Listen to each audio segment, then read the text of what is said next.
And now joining us in the studio is the president of ESPORTS Nigeria, talking about Emmanuel Oyelakin. Welcome to the show. Thank you for having me. Nice to have you. Thank you. Okay, now looking at all Fridays here, okay. But it's all about a new dimension for Nigeria. Not everybody familiar with when it comes to things online, playing games online, the virtual sets and all that. But you're here to put us through what it all means. So let's hear you, what's all about. Okay, esports is something that has been happening for a long time in Nigeria, but we didn't call it esports. Okay. We're just playing games for fun. But then the term esports came up about 10-15 years ago, and esports has become a global phenomenon, sweeping the whole world.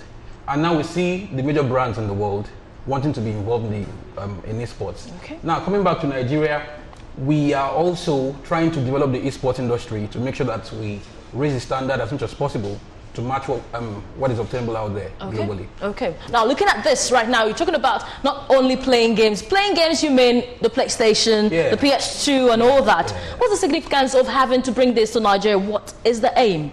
What do you want to achieve? Okay, so first and foremost, playing games, you can play on different platforms. Okay. PlayStation and the Xbox are consoles. You have PC gaming also, same way you have mobile gaming, once you play on your mobile phones. Now, what do we want to achieve with esports Nigeria? Okay. There are three cardinal points.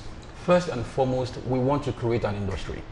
And by creating that industry, we're going to be creating a lot of jobs for people in Nigeria. The young population of young people in Nigeria and in Africa as a whole keeps increasing. And we see esports as a channel for these young people to be able to actually put their talents, and get rewarded for that thing that they love doing a lot. That's number one. Number two, we want to be able to compete on the global scene. Okay. Nigeria as a country is a giant in Africa and even globally. We have a lot of exploits. What Nigerian players have done, the Golden Eagles, the Olympic team, Dream Team and all of that. So what we want to be able to do is also to raise the flag of Nigeria on the global scene and say that we also are into esports and we can hold our own against the best in the world. And then number three, we want to be able to generate a lot of employment. Wow. There are so many careers that you can get in esports. You can be a shoutcaster, you can be a content creator, you can be a streamer, you can be a gamer, name it, graphic artist and all of that. These are the things we want to create. I'll make a quick example. Okay. We have Nollywood today. Nollywood is a humongous industry. Known all over the world. We are the third largest by volume when it comes to movies, behind Hollywood and the Indian Bollywood. And so we have seen a lot of things happening from there. Movies being churned out. We have movie producers, we have recorders, we have designers, we have all of that. So it's an industry on its own, thriving with its own ecosystem. And esports is able to very well achieve this level of excellence, if not beyond what Nollywood has to do. Okay, let me have Anita ask some two questions. All right, quick one from me. Esports is a sport that I follow because I know in terms of how large it is at world level, especially the Asian markets, for what they do. It has gone as far as having a proper channel where everything esports is done. What are the growth potentials for the Nigerian market when you look at both the gamers, both the suppliers when it comes to equipment, and of course how to properly turn it into a profit-making venture? Not just about profit alone though, but something that can take the youth off the street and then rest of you. Okay, so there is esports, there is gaming. What we have been doing all along is gaming. Two guys who come together, play games, so that is gaming. Now, there is the business side of esports. And that is why, like I said earlier on, we are seeing a lot of brands coming in, wanting to be a part of it.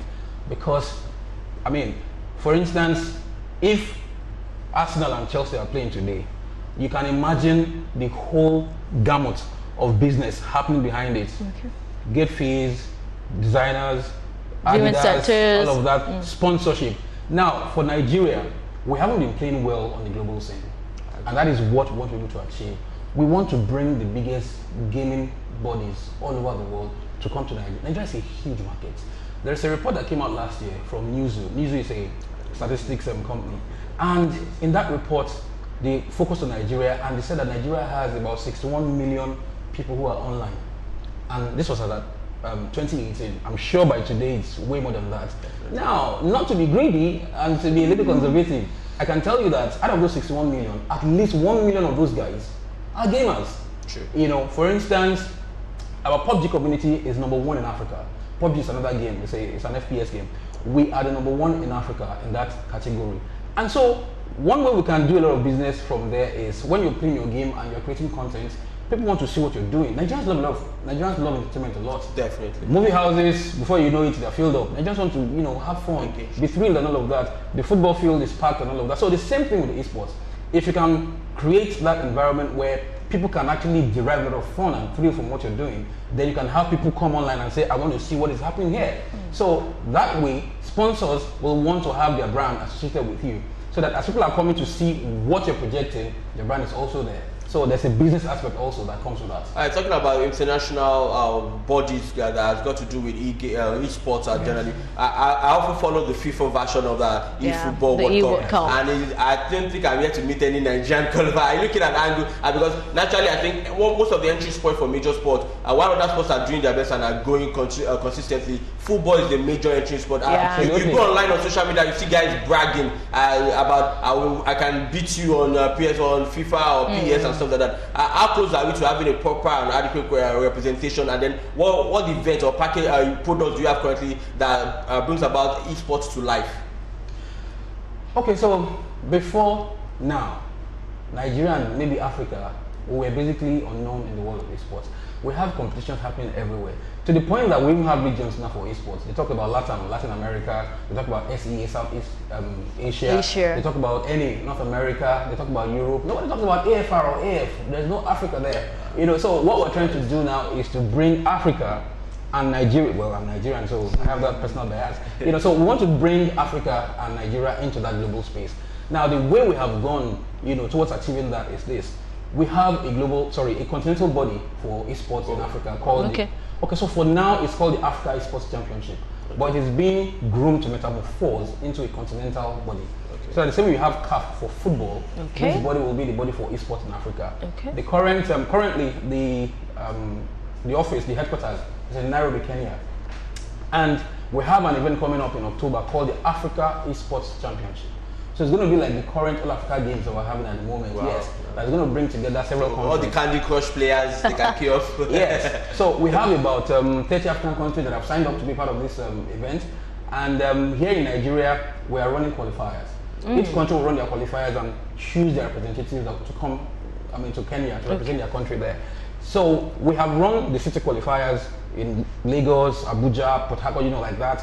And so next month we'll be having the national qualifiers, where those who qualify from those cities will now come to a central location and compete amongst themselves. And then the winners from there will go on to represent Nigeria at the African Esports Championship in Nairobi, Kenya. Now, talking about other global bodies that we're in, there's a body called WESCO, the World Esports Consortium. Nigeria is a right-standing member there. We also have the International Esport Omnipool Committee. It's called IEOC. You would notice it's sounding similar to the IOC. Yes. So it's the equivalent of the IOC in the world of esports. And we have an event in January 2020 where 50 Nigerians will go and represent Nigeria at that event, in Korea, South Korea. Okay, we are hoping that more things to come for esports in Nigeria, but we're supposed to know the criteria for getting your players over there, but because of time, we'll be getting that as a package for you soon on Sports Ed. This is all we can take for today. Thank you, Emmanuel, for being on the show. Thank you for having me. I soon will be playing also, because I'm good at it too. Okay, thank you, Anita, for being on the show. We appreciate you. It is Sports Ed, Galaxy Television. I am Onyinyechi Ogu. Do have a pleasant weekend. Well, they walked into Madrid with hope in their hearts, and they'll walk away with the greatest prize in club football.